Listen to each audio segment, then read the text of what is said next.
Hey y'all, it's Amber. And Heather. Welcome to Tool Talk. We are here today and we have a story for you. Yes. So, We're going to talk about food. yeah. Are you starting to surprise. see a No pattern surprise. here? Oh my goodness, we're some food lovers. Okay, Heather and I are both certified nutrition coaches. We coach people and try to help them with their nutrition so they can eat healthier, feel better, reach the goals that they're trying to reach, all through proper balanced nutrition. And we are not crazy people. We do not have people cut out a whole food group. We don't have you follow any wackadoodle diets. We don't push supplements on you. None of that junk. We actually coach people with mindset and education to understand the basics of nutrition, because let me tell y'all that most people do not know it. They do not.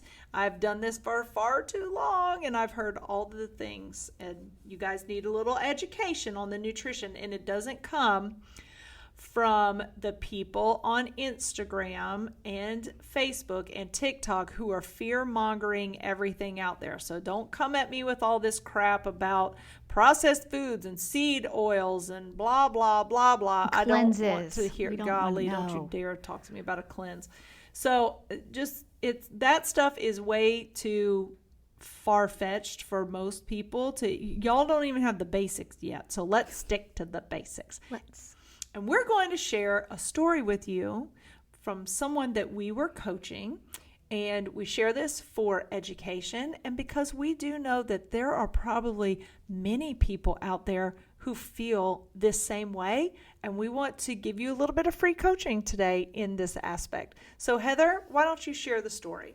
So we were meeting with a group of ladies, and one of them was new to us, and we were talking about breakfast and how important it was to eat breakfast, lunch. We were talking about all of the things that we talked about in our podcast on planning food and that sort of thing. And she looks at us and she goes, well, I have today. We asked her, what did you have for lunch today? Wasn't it? Yeah. I think, okay. Or what have yes. you eaten today? What have you eaten today? And her response was she had a piece of toast and a couple of pieces of cheese. She took an apple with her but did not eat it. It was still in her purse. And we both kind of looked at each other and looked at her and we both kind of said simultaneously, that is not enough food. And then she looks us square in the eye and goes, then why am I fat? Yeah. And it's heartbreaking because Yes. you could just see that she really meant that. She didn't understand. She's like, I'm trying to lose weight and I'm eating less and I don't understand why it's not happening. To which Heather throws it over to me so I can explain about metabolism. But the thing about it is, in order to lose weight, you do have to be eating in a deficit. But if you go in too deep of a deficit, you're actually causing some things to happen within your body that is technically going to slow your metabolism down. But wait, let's concentrate first on you do have to be eating first. Absolutely. Okay. All right. And then we went from there to educate her to look at what you ate and how we could make it better. So in the morning for breakfast, she had a piece of toast. All right, your toast, that's going to be your carbohydrates. You absolutely want some carbohydrates in the morning at breakfast because that's great for your serotonin levels and your energy and just helping you to get some fiber in. That's where fiber comes from, is your carbohydrates. So piece of toast, great, we're going to leave that, but where's your protein? So I asked her, I was like, do you like eggs? Yes. I said, okay, how about one egg and a couple of egg whites added in? The reason why we do that is because in the egg, the yolk is the fat. It also contains a lot of minerals and vitamins and things that you need. The white is pretty much all the protein.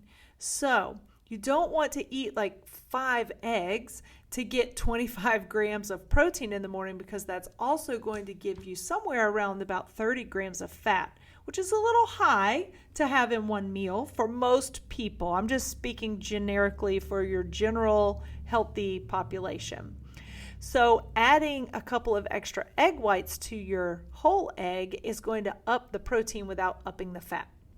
You do need fat, so she's going to have a little fat within that egg. And hey, if she wanted to have something, a little bit of cheese, that's a saturated fat. So I would say maybe a couple nuts or some slices of avocado if you like it, or some olives. And then some fruit on the side to get a little bit more fiber in. Number one, that's going to fill her up way more than just one piece of toast. It's going to give her prolonged energy throughout her morning, because she's a busy lady, so she's got to have some energy. Then at lunch, cheese. Cheese is a fat source, a carbohydrate source, and very little protein. So we wouldn't count that as her protein source. Could she have it? Sure, but she needs to have some protein with it, like chicken or turkey or fish or shrimp or just something like that.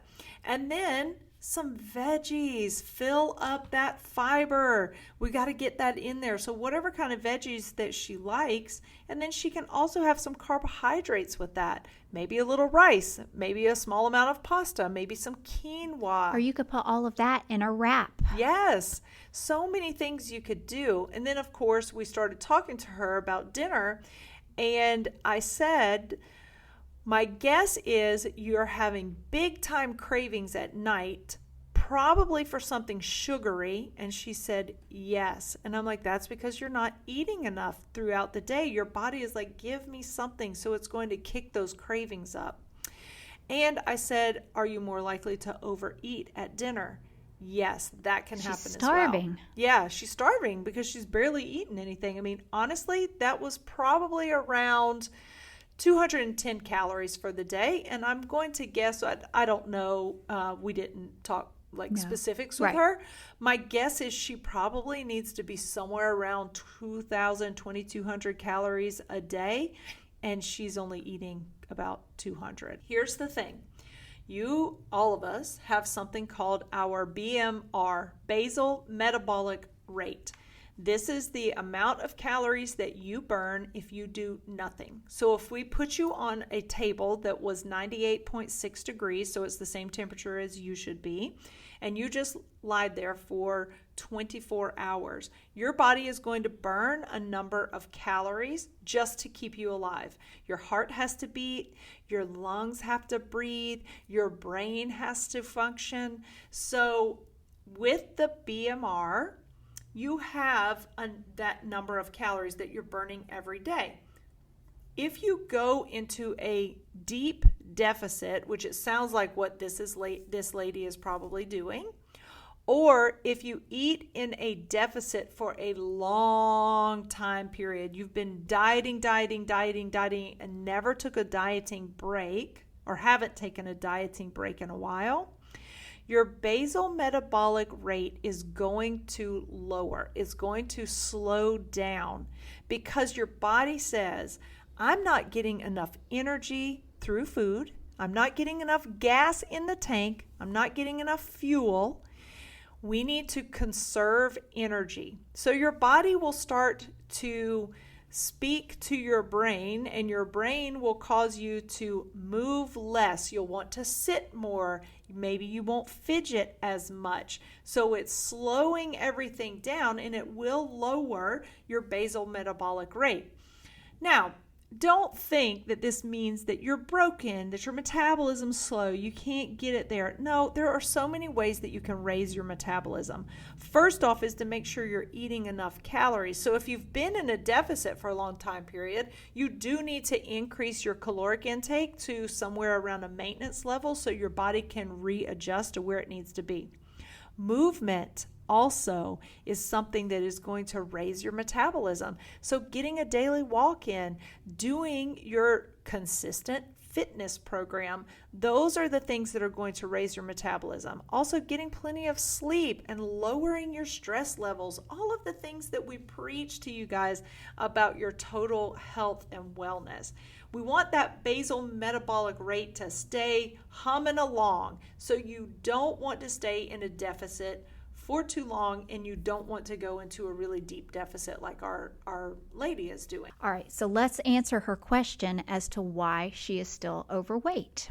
She's probably not eating the correct macronutrients that she needs to. So she's not eating her proteins, her carbs, and her fats in an amount. So real quick, and you're probably thinking to yourself, well, what is that amount, Heather? So if you will, picture this, because we're really going to quickly talk about the plate before I go on to finish answering the question. So if you imagine Amber drew out this little plate for her, this circle on a piece of paper, and cut the plate right down the middle. And half of that you are going to use for your fruits and vegetables. Okay? And then you take the other half and you cut that in half. So now you have 2 quarters. 1/4 of that is going to be your lean protein source, your chicken, your lean ground beef, your turkey, your fish. And then the other 1/4 of that is going to be your carbohydrates. Okay, so your rice, your potatoes, whatever it is. And then you're going to take a little thumbprint and you're going to put that on your plate, and that's going to be your fat source. So you can take that image. You can also Google this image, and it's everywhere all over the Google land. You can see what the plate portion size needs to be. And if you get that in like your 3 meals a day, you're on the right track to where you need to go as far as losing weight and being in a good, healthy maintenance level. But the reason why she was probably overweight, number one, was what she chose. And then when she did eat, her body was fighting for the nutrients coming in. Now, they were probably not good nutrients, but you say she had an apple. So if she had eaten an apple, that would have been fantastic. But her body is fighting so much for good nutrients that it's not being distributed like it would be if she had eaten well for 2 or 3 weeks in a row, or 2 or 3 days in a row even. Our bodies are a miraculous, wonderful thing, and it wants to live a healthy life. Mm-hmm. Your body was designed to live healthy. Your body was not designed to be, in flux of crap and not moving, and that's why we tend to get overweight, because those 2 things right there, you're eating crap and you're not moving, is basically the reason that most people are overweight. Of course, there's always exceptions to rules. But in this case, when she did eat, her body was fighting to spread that nutrients out. And a lot of times it'll go into fat stores because it doesn't know when it's going to get a next good meal because she's so sporadic. And that's typically what happens to people who think eating, I'm not going to eat, so therefore I'm going to lose weight. And they may lose a couple of pounds. She had told me the previous year she was on a very strict diet because she had had surgery on her leg or her knee or something and lost a lot of weight, but it was very strict, and that now has put her to being overweight because she stopped being really strict, and her body's just going crazy inside looking for the nutrition that it needs to stay alive and be healthy and be lean and be strong. Yeah, and the other thing, and she did agree that this happened, is typically when you are restricting yourself so severely, at some point you're going to binge. You're going to break. Yep. Yeah. So I asked her, and we want y'all to know that we coach people out of love. None of this is judgmental. No. We see it all the time, so we know there are people out there that need to hear this. So I asked her, I said, do you find that then at dinner you will eat more than you think you should have, or you're eating things that maybe you shouldn't, that aren't the healthiest? And she said, absolutely, yes. So she's starving herself basically during the day, and then at night it's a binge. She's just eating so many calories, and at that point she very well is probably going over the amount of calories that she needs during the day.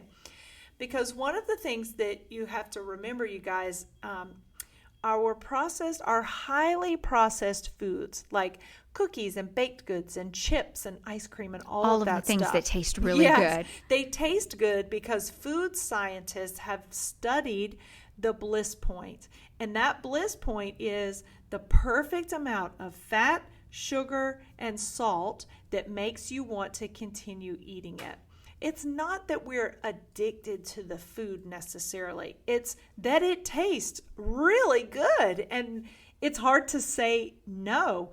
Even with people like us who are so knowledgeable about nutrition, I can still get into that kind of a spiral if I'm not careful. Like if I go to a party, do not sit me by the potato chips because I'll just keep eating out of the bowl. And even though I know better, but my point of that is those foods typically we overeat and then they are really high in calories for a very small amount. So sometimes we're overeating and we don't even realize that we're overeating, depending on what that is. Because typically that meal is a smaller size. If you're eating crap, if you think about, so it's funny because you see these videos on social media where they'll put like a muffin and a drink from Starbucks and there'll be like 900 calories in just those two items versus like a plate full of salad and chicken and vegetables and rice and potatoes. And you could have like this whole, like almost a day's worth of food with the same caloric amount. So you're probably eating more because it's the processed food and getting the more calories, but yet it doesn't look like you're eating a lot because you just ate two things. Yeah, the volume. Yes. The food volume is large if you're eating more whole foods. The food volume for the amount of calories you're getting in processed foods, fast foods, those kinds of things is going to be much smaller. And when I say processed foods, I mean highly processed because things like yogurt are processed. Yeah, so we're not like demonizing that. We're just talking about those fun snacky foods that we sometimes like to get with, that can be.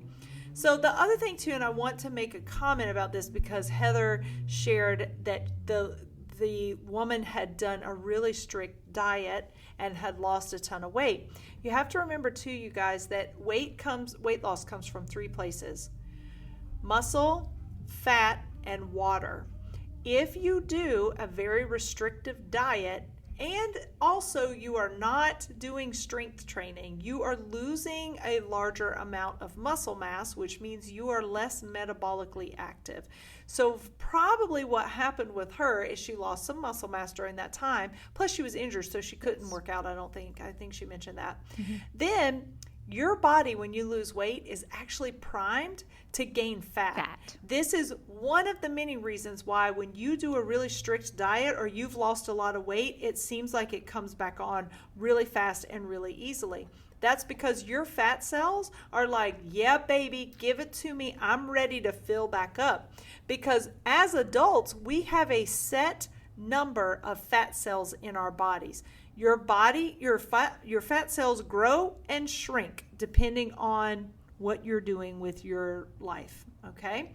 So it's not that you gained a bunch of like fat cells. That's not what happened. It's just those fat cells have shrunk and now they're like, ooh, we want to go back like we were. So it's easier to gain that fat weight if you've really restricted yourself for a time period. That's why you can't just eat a diet and think, okay, I lost 25 pounds, I'm done, I'm just going to go back to my regular life.